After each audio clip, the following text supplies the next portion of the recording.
Greetings, everyone. Welcome to Earth and Body Ecosystems. Join us as we bridge the gap between the body and the earth that surrounds us. And remember, any of our platforms that you listen to, which is on podcast or our personal YouTube, please like, comment, and subscribe. Don't forget to hit that subscribe, that red line, so you know that you're going to get our next interview. Okay. And Joyce is going to introduce our next guest. Thank you, Heidi. Our guest today is Minister Jalisa Hardy. She is a wife, a mom, a licensed minister, self-published author, and a board-certified holistic health practitioner. She has named herself the Holistic Health Plug. Why, you might ask? It's because she connects people with holistic health resources that light up their lives. She is on a mission to empower supermoms of color to embrace their limitless power to holistically heal themselves, generations, and nations using her 5 F's framework to freedom and abundance. The framework comes from her debut book, It's All in Me, My Journey to Freedom and Living Abundantly. In her book, she shares her story of how she overcame all her tragedies, trials, and tribulations using her 5 F's framework to heal herself holistically. And connecting with Minister Hardy, you will be refreshed by her love for people and her desire to positively impact every person she comes in contact with. She wants you to know that whatever you need to truly heal, it's all in you. Jalisa, welcome to the show. Thank you so much for having me. I'm so excited to be here. You guys are doing some amazing work in the community, so I'm grateful to be here on your platform. So tell us a little bit about how you got started, because you said you had overcome some tragedies and tribulations. So could you share a little bit about that with our audience? So I can start with my conception story. I was conceived into a broken family. At the time, my mom and dad were separated on their way to a divorce. Um, and because my mom didn't want to be with anybody else, she was with my father. So I was the oops baby that came from their separation. And a little on down the line, before me, my mom had issues with conceiving. So she had some fertility challenges and had 3 miscarriages before me. So they weren't very positive that I would survive. So a little on down the line, once I started to develop, they ran a sonogram and they found that I would be born without a stomach and that my esophagus and windpipe would be fused together. Wow. And my mom, like I said, I'm a minister. I come from a line of ministers, bishops, pastors. So my mom went to a revival. She said, I'm not going to believe what the doctor said. So she went to a revival. They prayed over her, and she said that she remembers that the only thing that she remembers is that it felt like God was pouring gold into her stomach. So when she went back to the doctor after this encounter, there was nothing wrong with me. They couldn't find anything wrong. I had a stomach, and my esophagus and windpipe were normal. I was considered a miracle child. Amazing. They had no idea. The doctors couldn't figure out. They knew what they saw. They saw it on the sonograms. They it was confirmed that this was what was going on. And they had told her before this that one of the nurses suggested that she would have an abortion because of all of the issues that I would have if I was to make it to full term. They said that I would need to have a bunch of different surgeries in order for me to even have some chance of making it after being delivered. So if you see this doctor's report and you see who I am today, you know that it's nothing but a miracle that I'm here today. So from there, it was like life or something didn't want me to be successful. Something didn't want me to survive or thrive. Um, and as a child, I was sexually abused by my biological sister. Um, we didn't know at the time that this was a generational curse thing that happened to my mom, it happened to cousins, it's happened to aunts, uncles, grandfathers, grandmothers. Nobody knew at the time because nobody talked about it. It Mm, was, if it happens at home, it stays at home. You don't talk to anybody about what goes on. mhm, So here we are suffering in silence. I'm continuing to suffer in silence. Drug abuse, alcohol abuse, promiscuity, being raped 3 more times between the ages of 13 and 18. And every encounter, it was more than one guy. I was going through all of these things and people were just putting labels on me. Oh, she's just angry. Oh, she's just sad. Oh, she's promiscuous. Oh, she just wants attention.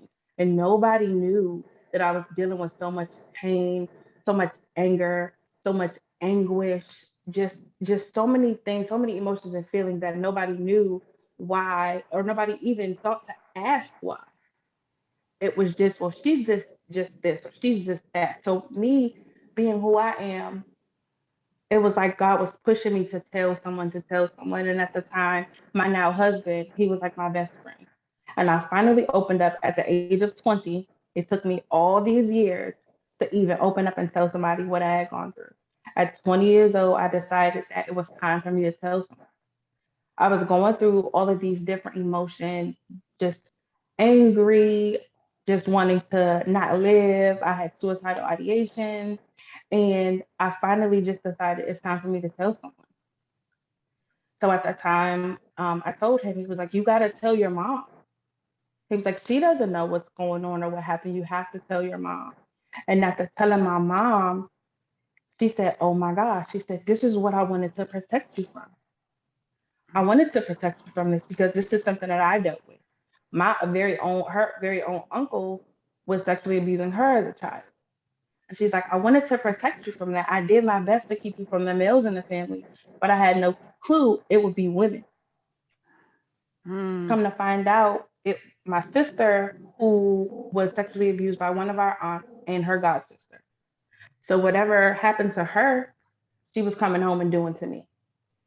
It wasn't that she had any malice or any ill intent in her heart to abuse me. It was just what she knew what somebody was doing to her. That's So common.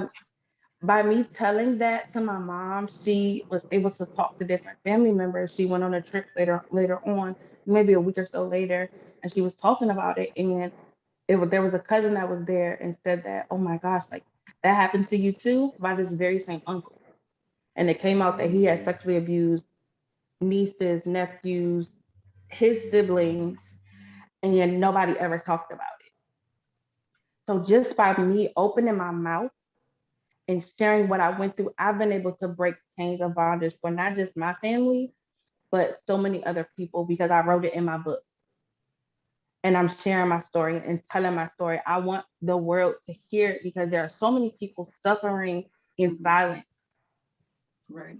and they don't have the strength or the motivation to even speak up because they're so broken and tired and worn down. Well, they also feel that nobody's going to believe them.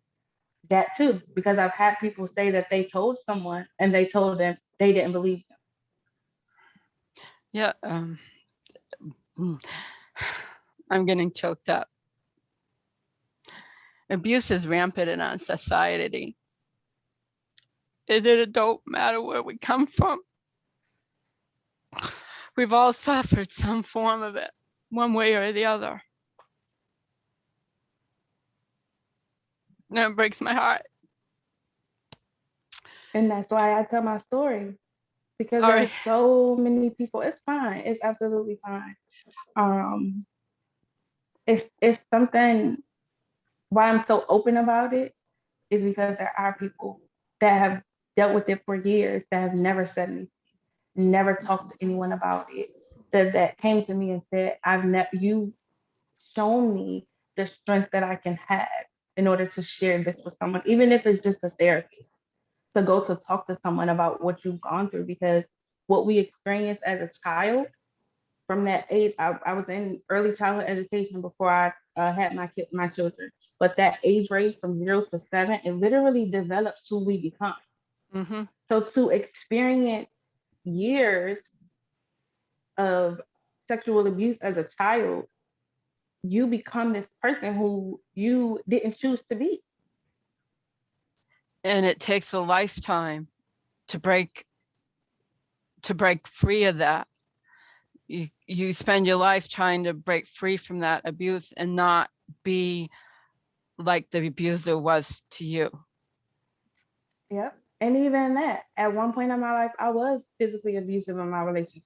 I became the aggressor because it's like I've been abused. People took so many different things from me. I said, I'm going to get you. My thought process was, I'm going to get you before you get me. So it's a protective mechanism because, like you said, you build up those walls and you be aggressive so that you can't be touched. Mm-hmm. And Right. so you build that wall so because you don't want to hurt like that anymore. Yep. And in that way you're protective. Yep. And for me, I didn't want my children to experience the things that I did. I didn't want them to have to go through the hardships and abuse and just not feeling worthy, just feeling useless, not wanting to live. So I knew that telling my story and the framework that God gave me to share it with other people so that they can heal and be whole and live the free and abundant lives that we're meant to live, regardless of our past, regardless of what someone did to us, regardless of what someone said to us, we still can live free and abundant lives. Right. Yeah.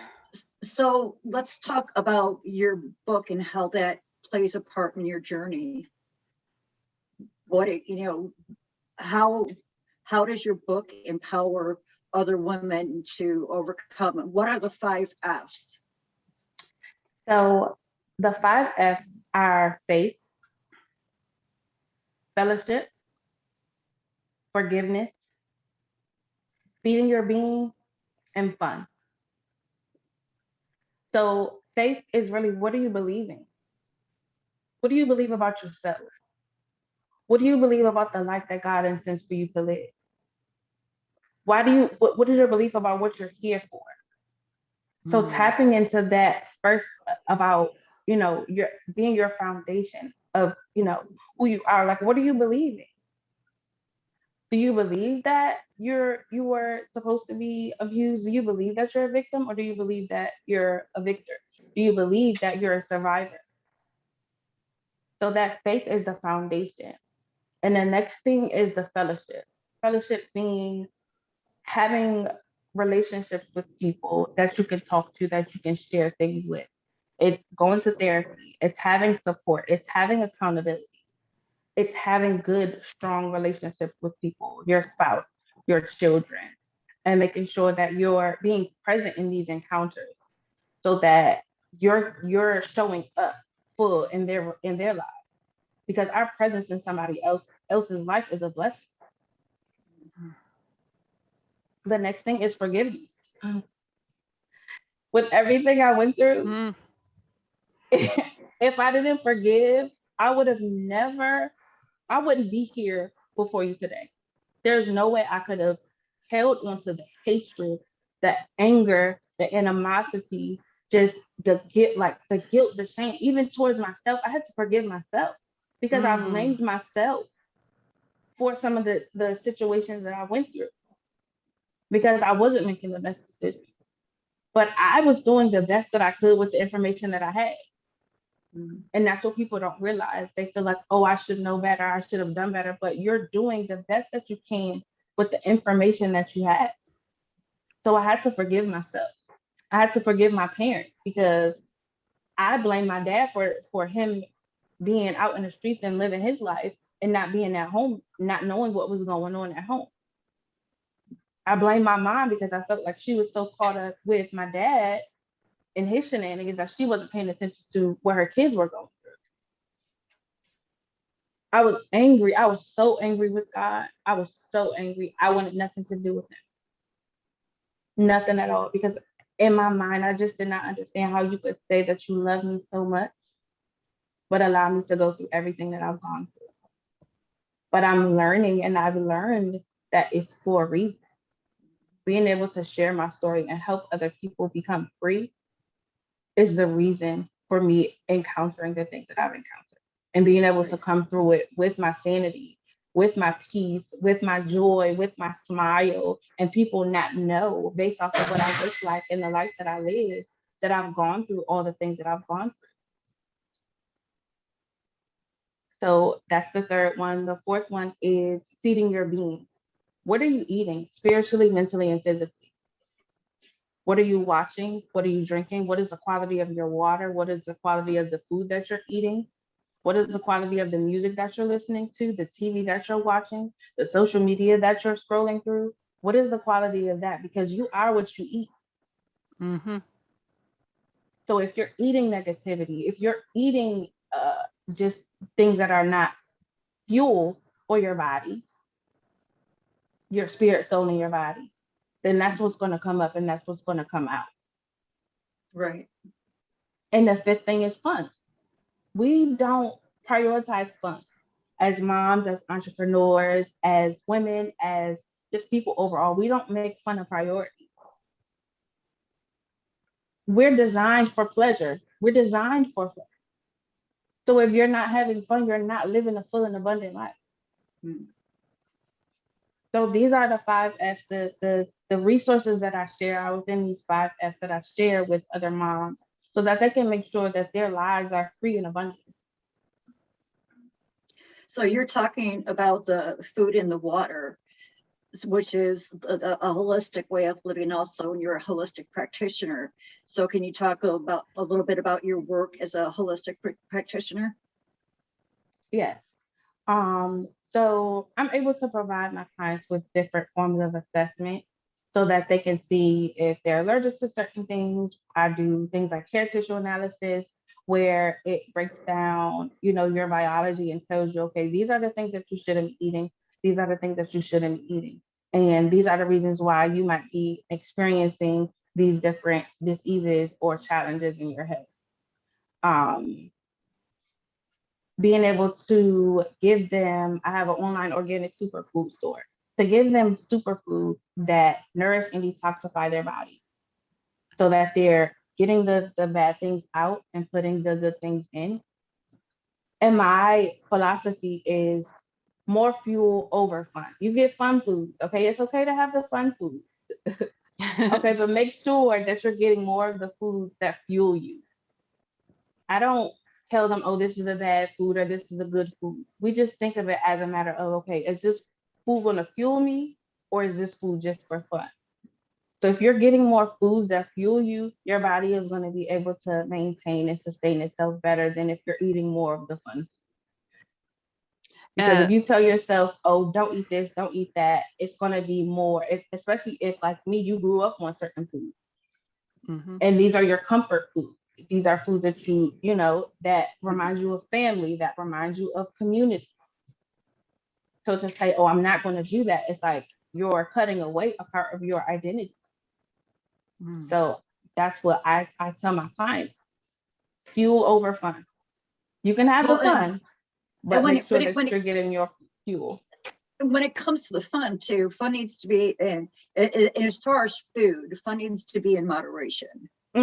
Yeah, that's why I said you make sure you're getting more of the fuel food over the fun food. A- Right.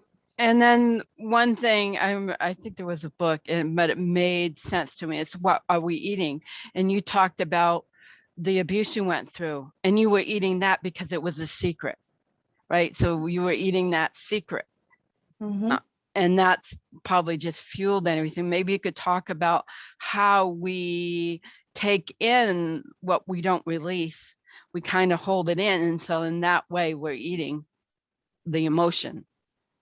Yeah. And that's where a lot of women carry weight that they can't get rid of because they have these emotions or these experiences that their body is holding on to. And it's really not the physical weight. It's Mhm. those spiritual, mental, and emotional things that they've encountered that they haven't been able to let go of.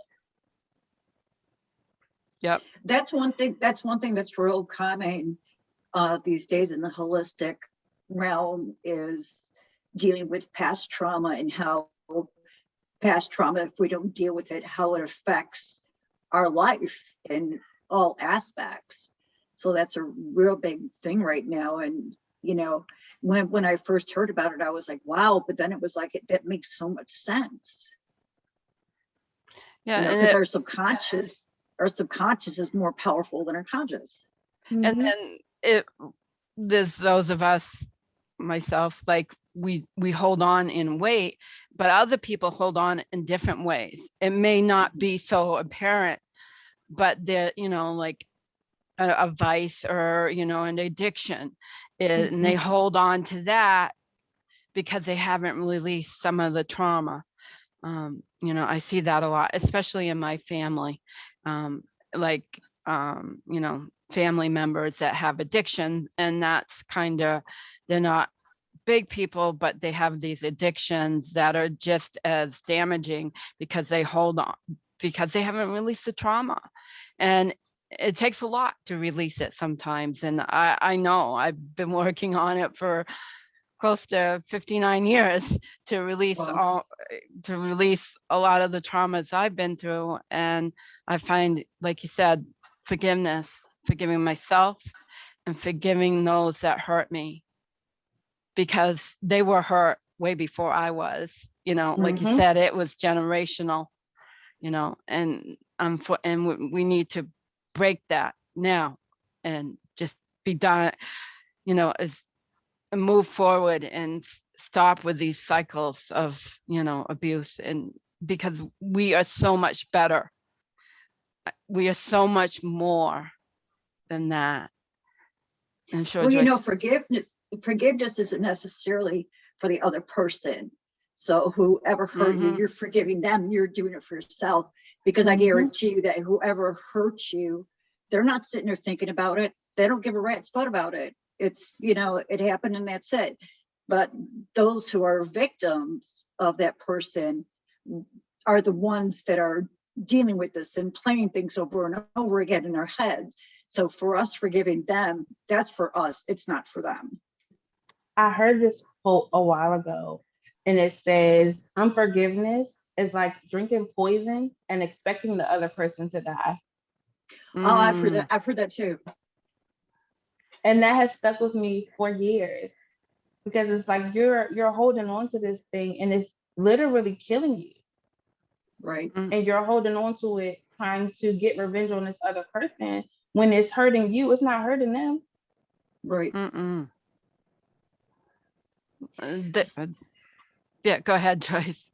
Oh, I was gonna switch over to another topic, but if you have something to say, please do. No, that's okay. Go ahead. Okay. Well, I know, Jalisa, that you have a passion with helping nursing mothers and talking about the importance of nursing. So can we talk about that? Yes. Excited to talk about that topic. My son was actually he was born at 30 weeks and 3 days. So my first experience with nursing was a little bit of a challenge, but it helped me to learn so much for my experience with my daughter. I had to pump a lot for my son, um, because he was premature. He had a feeding tube, had feeding issues. But as I said, like the tools, the different resources that I was able to have access to during that experience, it really helped with my daughter, because I'm now at 11 months exclusively breastfeeding my daughter.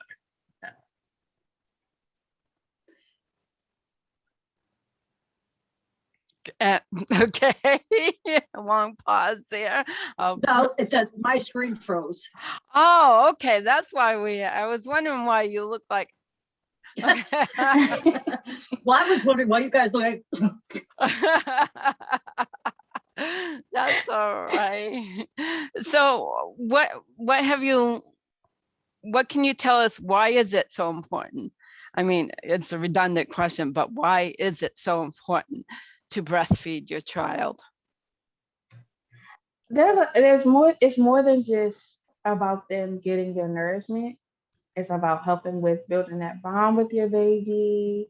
It helps them to regulate their temperature. It's a lot of different benefits from it. Even as they get older, they'll learn to come to you for comfort. They'll learn to come to you to nurse for, if they're excited about something. Like people just feel like nursing is just about them eating, but it's so much more than that for the baby. Also in building the gut microbiome, Yep, their that too. immune system. And Yeah, not I had an. Go ahead. and not to mention the nutritional benefits, the colostrum, that first milk is so important for building immunity and, like Joyce said, the gut biome. That first, yeah, it's really important. Go ahead. Yeah. When I contracted COVID back in December of last year, and I was still breastfeeding my daughter, and my family didn't understand. They're like, "Are you still supposed to breastfeed? Do you like quarantine for your baby?" I'm like, "No, I'm. You're still supposed to breastfeed so that they can get the antibodies from the virus." And she literally was fine the entire time.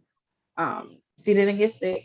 It was my husband and my mom, both of us contracted it at the same time. But neither one of my kids, even though my son was no longer breastfed, neither one of my kids contracted it. So those are that benefit of, you know, being having them and being able to breastfeed helps them overcome, you know, those health issues. Hmm. Right. So do you find that your kids are healthier than some other children who are not breastfed? Yep, absolutely. My son is 21 months old, my daughter's 11 months old.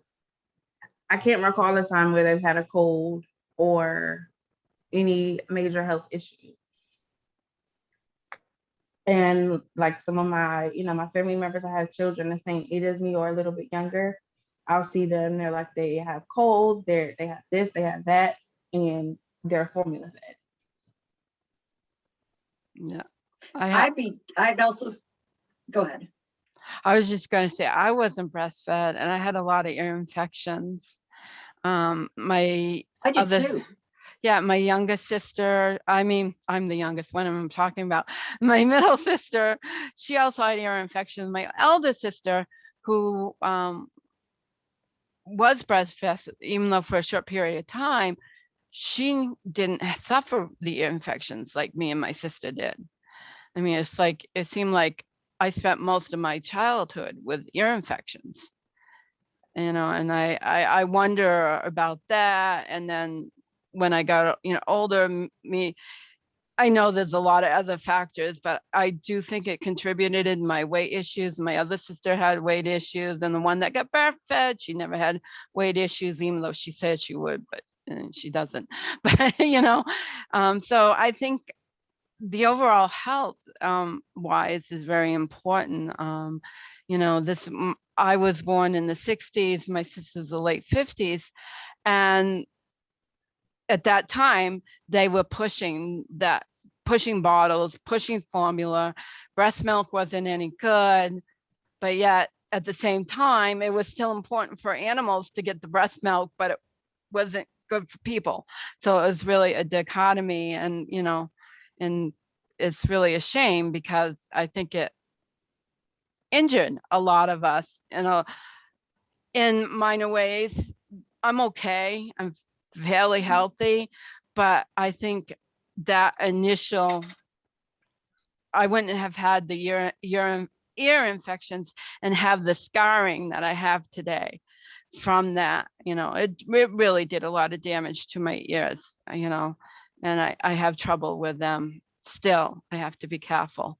So you know, if your mom out there, breastfeed your children. It's the best thing you can do for them. I can guarantee it. Go ahead, Yeah, Joyce. I think what. I also Go ahead. had a lot of ear infections when I was younger, and I have no idea if I was breastfed. So when you say that and you're, you know, drawing that connection, I probably wasn't considered. We were born around the same time. Mm. So the thing that people sometimes miss, the difference between bottle feeding and breastfeeding, is that a child is more likely to overeat when they're drinking from a bottle because it comes out faster. And if you lay your child down without like having them at an angle, the milk is running back into their sinuses and that causes ear infection.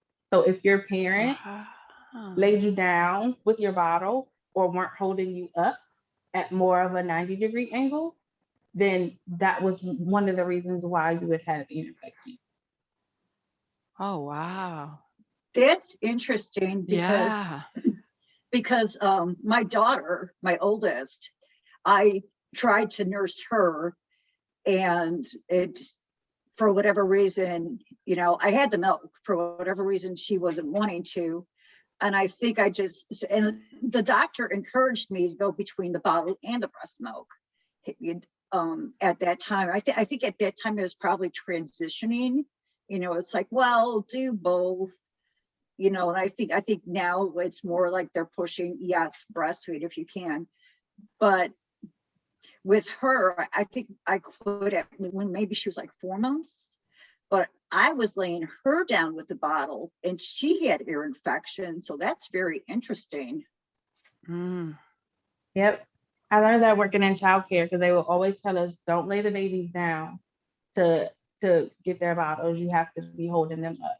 And then for if you are doing both bottle feeding and breastfeeding for a baby, then it's something called paced bottle feeding, where you're basically having them sit up and the bottle is not completely like tilted up, but it's straight so that they have to work to get the milk out versus gravity taking it down.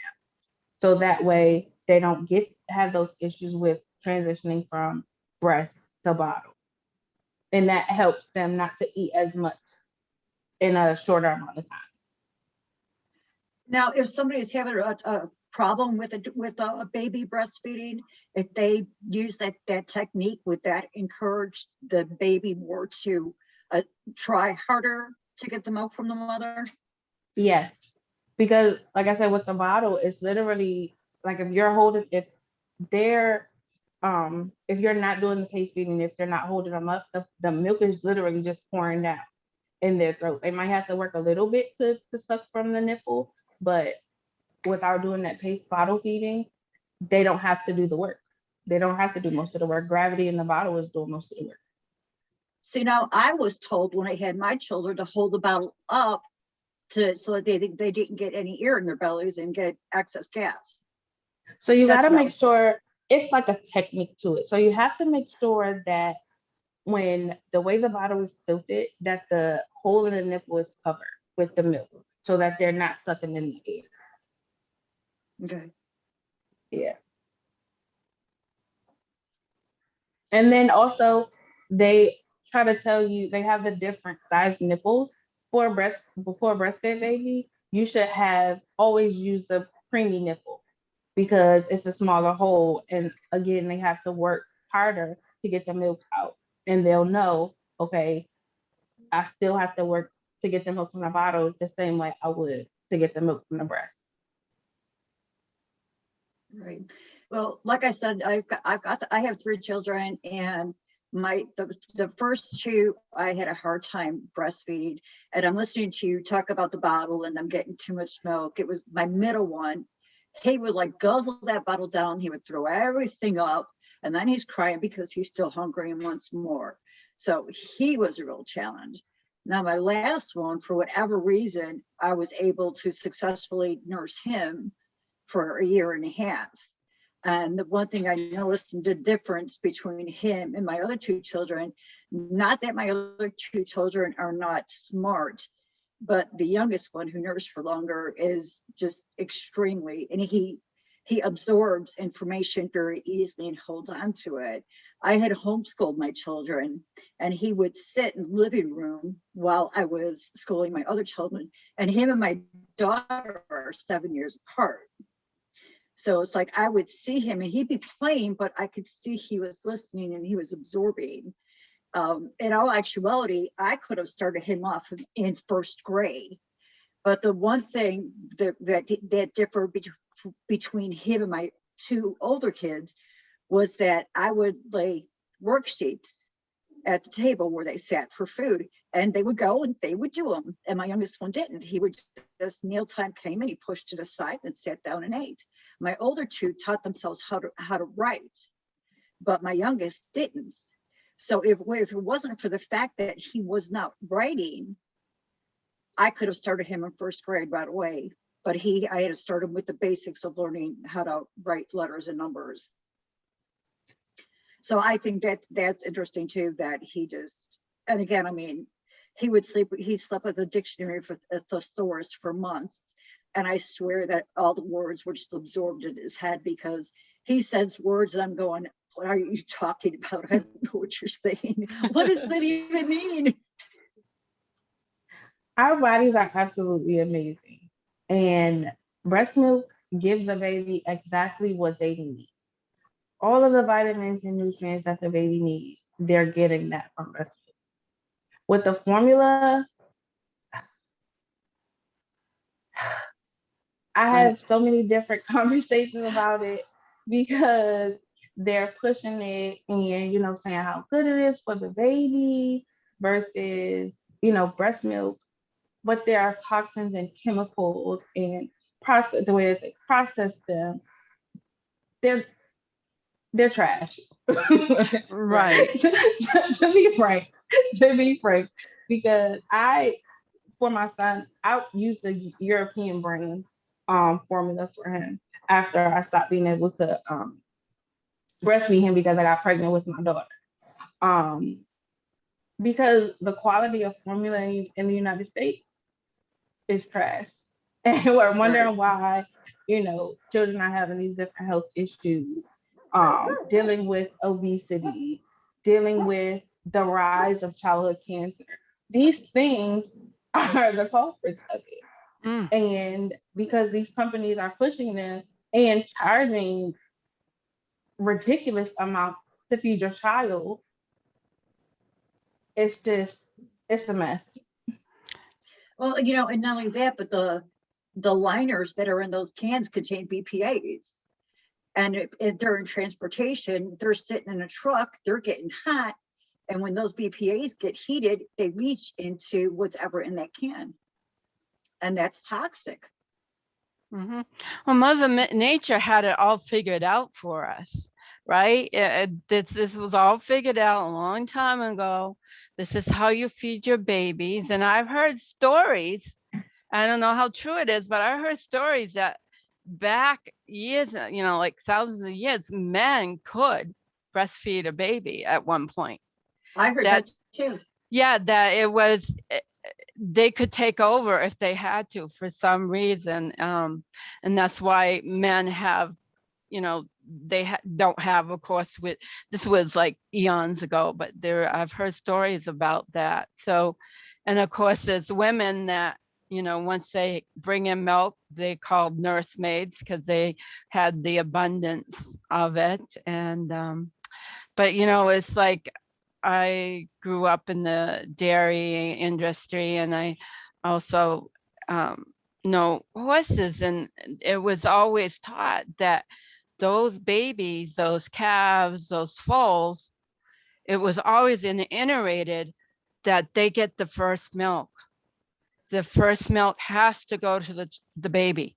That was the number one rule and went to the baby first before a lot of times the race industry, horse racing industry, um, the show the like highfalutin mares will give birth and then they'll give the foal to somebody else they'll give it to another horse to raise, and they've taken that foal away from that mother so that she'll accept the high priced foal, right? And these foals often get weak and die because they don't get the first milk. And here we are promoting formula, and we're mammals, so we're not all that different, right? And we're promoting formula for our children. And it's known that animals that don't get first milk can die, but yet it seems to be, well, we're different. No, not biologically, we're not that different. We have similar structures, we're more connected with different species than we realize. And to think that we're above nature, we're not. We're not above nature. We're part of it. And this is number one, should be breastfeed your children, because Yeah. that's what your body is meant for. That's Mhm. why women have Right. breasts. They're Yeah. not just for men to play with. They're there to feed the children. It's like we think about our food. It's not good for us to eat processed or Mm-mm. chemically laden food. Why would No. we think it's okay to give it to our baby? Mhm. Processed chemi uh it's made in a lab milk. Like Mhm. that doesn't make sense. But No. because this It- is what's been perpetuated all these years, this is okay for your baby, this is okay for your baby, but it's really not. Well, and then we have to look at, all the children that have health issues these days. It's more abundant. When I was growing up, and Heidi could testify this too, when we were Mm. growing up, nobody had food allergies, nobody had autism. A lot of the stuff that these children are experiencing did not exist back in the 60s and 70s. And they didn't It was start putting rare. It existed, but it was rare. It wasn't the norm. it was I didn't know anybody, did you? Yeah, we had some issues. Yeah, knew of some, but I mean, like I said, it was rare. It wasn't the norm. You know, it was very rare. I didn't know anybody with autism or any kind of Well, we issue. didn't call it autism back then. It was mentally retarded or something like that. That was No, I the don't like that word. name. Well, that was the name that was used back then. It Oh, was, but my dad had cerebral palsy, so I was brought up that, when people have some kind of physical or mental handicap, we don't use that word because it offends them, it hurts them. oh, of course, and that's why they, it got changed, and that's now it's all in the umbrella of autism. But yeah, we always, like I said, it just wasn't the norm. There was birth defects and things, but it wasn't as prevalent as it is today. Right. I So, was going to say birth defects because there was a boy on our block who, when he was born, I don't know what happened. I was a kid at the time. All I knew is that he had braces on his legs, and at one point he was in a wheelchair, and he had a speech impediment. But he was also one of like 10 kids, the last of like 10 kids. So I have no idea what happened. well, it was also at that time there was a lot of spraying, chemical spraying for mosquitoes. And DDT. yeah, and so there's a strong correlation that a lot of the childhood diseases can be stemmed from that too. And that really hasn't total, was supposedly gone away, but they substituted with other things that are just as bad, and that, being an herbalist, the commercial I hate the most is kill that dandelion when that dandelion is one of the best nutrients out there. Right. one of the best for cleaning, for clearing out stuff out of your body, so it's like, yeah, so we really haven't come any further since then, No. unfortunately. And that's why, and also I would think also what women are putting in their bodies too when they're breastfeeding is just as important, right?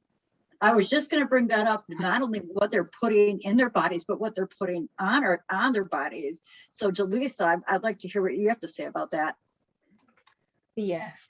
We don't realize how absorbent our skin is and how the perfumes that you're wearing, the soaps that you're using, the things that you're using to clean around the house, all of that is being absorbed into your body and into your breast milk, and you're passing it to your child. So if you're using these things that are chemically laden and bad for you, then you're transferring that to your baby.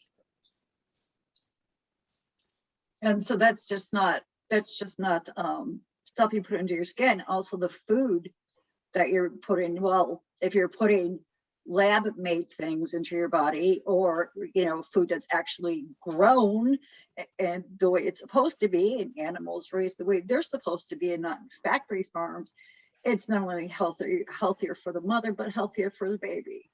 Mhm. Because they're able to get the good quality of vitamins and nutrients that they need. They're going to get it regardless, but when you feed your body what it needs, then your baby's going to get that as well. I have an interesting question for you. And now, we eat very clean. All our products are very clean, but one thing that we've learned is that the soil, the earth has been overworked. So we're not getting the nutrients, the minerals that we would normally get from the food that's grown from the earth. So with supplementing, like for nursing moms, do you think that's a good thing? Is it a bad thing, or does it depend? I think it's a great thing because, like you said, because of the quality of the soil that they're using and not ever giving a break, not making sure that it has the vitamins and nutrients in it so that the food will have it. It's I feel like it's a must to supplement, but making sure that they're good quality food-based supplements and products, that's what makes the difference because there's a lot of product supplements at GNC and these health food stores that Walmart, Walgreens. that they're saying that they give you these vitamins and nutrients, but they really don't because your body's not recognizing No. them as food or as vitamins and nutrients. No, So as a nursing mother, are there certain supplements that you take and that you would suggest that other women consider taking when nursing? Yes, it's one that I take on a regular basis. One is moringa. Um, it helps with your milk production and making sure that you're getting the vitamins and nutrients as well as your child. Another one being the omegas, the omegas 3, 6, and 9 for the brain development of the child. Um, Probiotics, good quality probiotics. Um, and then of course, well, I have something from my store called a power shake, and it's the equivalent of six salads. So making sure that you're getting your greens, your good quality greens, because all of these things are important for your development and your child's development. Good to know. Moringa is excellent. I think everybody should be taking moringa. I love moringa. It's a superfood, and it covers so many different things too. It's so healthy for you. So, is there anything else that you want nursing mothers to know? I mean, what if a what if a mother was like me, where she's having a problem nursing, for whatever reason? What can a mom do? So there are good alternatives, like I mentioned earlier, the European formulas. So do your research on those. In addition to, there are donors out there, moms like me that overproduce milk that donate to moms that might have an issue. Make sure that you have your doctor or your pediatrician check for a tongue tie or a lip tie because that affects nursing as well. They might not be able to get a good latch because they have a tongue tie or a lip tie or both. Um, and make it a positive experience. Like I was just telling the mom earlier today because she just had her baby maybe 5 days ago and she's been having some trouble. I said, don't stress about it. I said, because the more you stress, that the more your milk flow is restricted. So turn on some nice, positive, meditative, slow music. Take some deep breaths while you're nursing or while you're pumping, so that it's a positive experience for you and your baby. Because if you're stressed out, your baby can feel it. All of the emotions and things that you're feeling, your baby can feel. So if you're making it a positive experience, they'll feel it as a positive experience. So set the atmosphere for your nursing or your pumping sessions so that it's a positive experience so that your body will do what it needs to do from a place of peace and serenity versus stress and anxiety because it makes a huge difference. But know that if you aren't able to produce milk, your baby's still going to get fed. So don't stress about it. Just make sure that you stay sane during this process because if you're experiencing postpartum anxiety or postpartum depression, having issues with producing milk and feeling like you're failing your baby is not going to help the situation. Right. That's really good advice. And now we had talked earlier before the show started about there's also somebody designated in the medical profession to actually help you to produce milk if you're having a hard time. Can you talk a little bit about that? Yes, they're either called a lactation consultant or a lactation nurse. At the hospital, make sure that you're able to see a lactation consultant or a lactation nurse.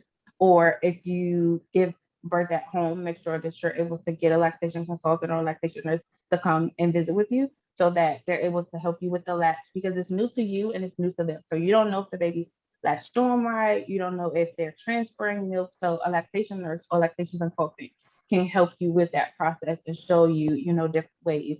There are groups on Facebook where there are lactation consultants that, give you different tools or resources to help you with your nursing journey. Um, and then talk to other moms. If you're able to find other moms that are nursing, we all have good tips and things that have worked for us. So What about doulas or midwives? Would they be able to help, or are they just, because I thought they help after with what a doula does So after doulas birth? can, if they can get different certifications specifically for nursing or breastfeeding. So they can have a specific specialty for that. So it really just depends.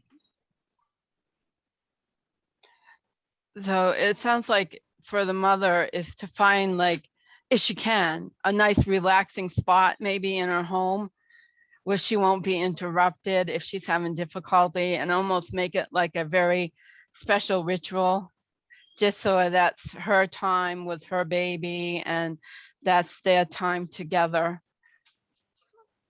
right? Yeah, and I found that in the beginning, of course, it does take a lot of energy for a baby to nurse in the beginning, so it makes them tired. So if you remove all of their clothes and you get like a baby wipe to like wipe their head or wipe their feet to kind of wake them up and keep them alert during the session to make sure that they're eating enough.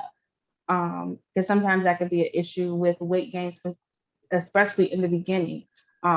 They might lose some weight, and moms are so worried about it.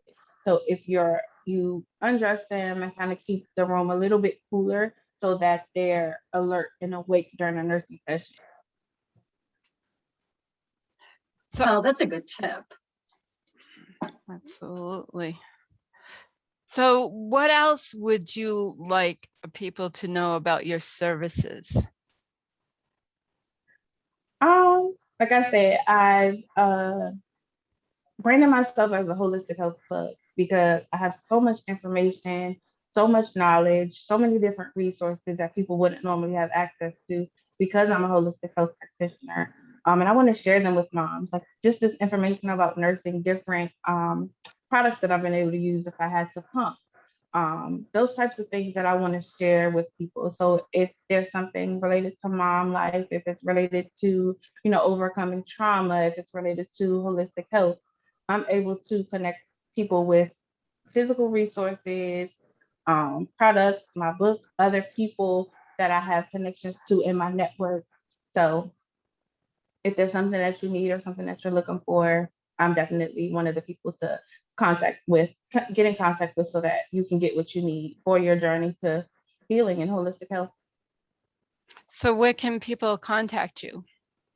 So I'm on Instagram under Mrs. Hardy 818, MRSHARDY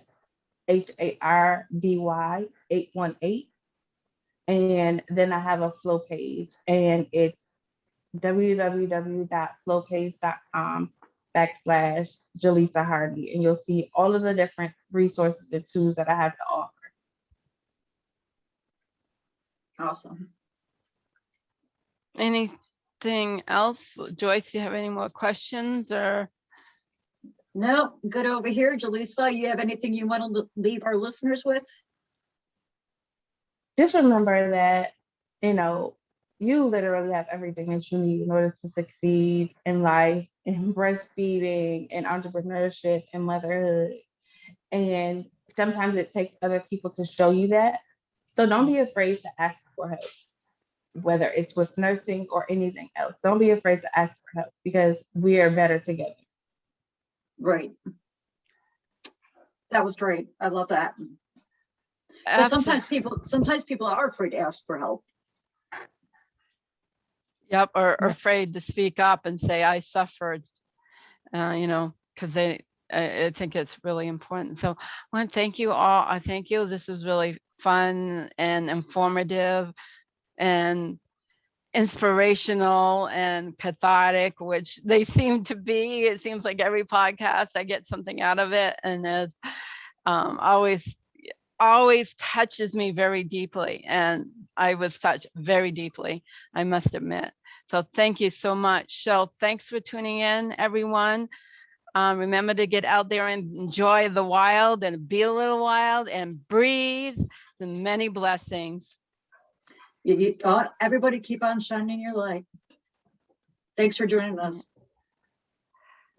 Bye. Bye. Bye.